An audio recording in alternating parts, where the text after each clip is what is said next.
Hello guys, আজ সন্ধ্যাবেলা মেয়ে কিছু খাওয়ার জন্য খুব জেদ করছিল, তাই ঘরে দেখলাম সুজি আছে, ভাবলাম বানিয়ে দিই, ঝটপট তাড়াতাড়ি হয়ে যাবে অল্প সময়ে। তাই তার জন্য আমি বানানো শুরু করলাম।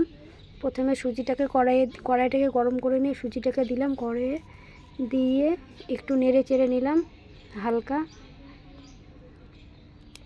হালকা নেড়ে চেড়ে নিলাম। যখন সুজিটা একটু ভাজা ভাজা হয়ে যাবে,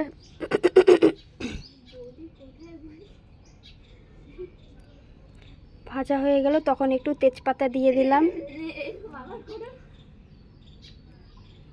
তেজপাতা দিয়ে একটু নেড়ে চেড়ে নিলাম।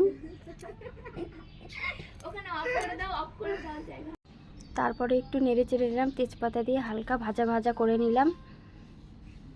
তারপরে পরিমাণ মতো একটু দুধ দিয়ে দিলাম। তোমরা চাইলে সম্পূর্ণ দুধ দিয়ে করতে পারো, কিন্তু আমি একটু দুধ দিলাম আর একটু সাথে জল মিশিয়ে দেব।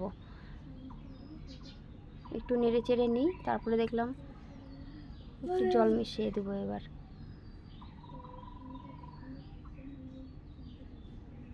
হালকা একটু জল দিয়ে দিব। এখন গরমের সময় বেশি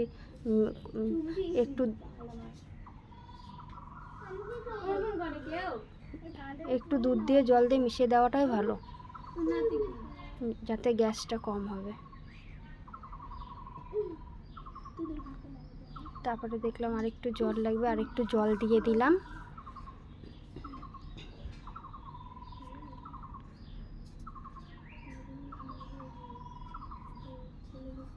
তারপরে একটু ফুটতে দেব, হালকা একটু ফুটবে। দেখো কড়াইয়ে ফোটা শুরু হয়ে গেছে। তারপরে একটু নেড়ে চেড়ে নেবো ভালোভাবে, সুজিটাকে ভালো করে একটু নেড়ে চেড়ে নেব। তারপরে পরিমাণ মতো চিনি ঢেলে দেবো। যে যেমন মিষ্টি খায় সে তেমন চিনি ঢেলে দেবে। যেমন আমি 1.5 কাপ চিনি দিয়েছি।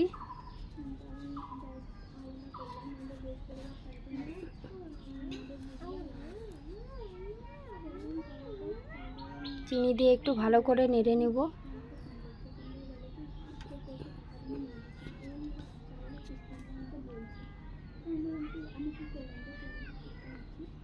তারপরে মেয়ে কিশমিশ কাঠবাদাম খেতে খুব ভালোবাসে, তার জন্য ভিজিয়ে রাখা কিশমিশ কাঠবাদাম দিয়ে সুজির উপরে দিয়ে দিলাম। ও দেখে খুব মজা পাবে, খেতেও ভালো লাগবে। তোমরা এইভাবে একটু সাজিয়ে দেবে, সাথে একটু কাজু বাদামও দিয়ে দিতে পারবে, তাহলে আর একটু ভালো লাগবে।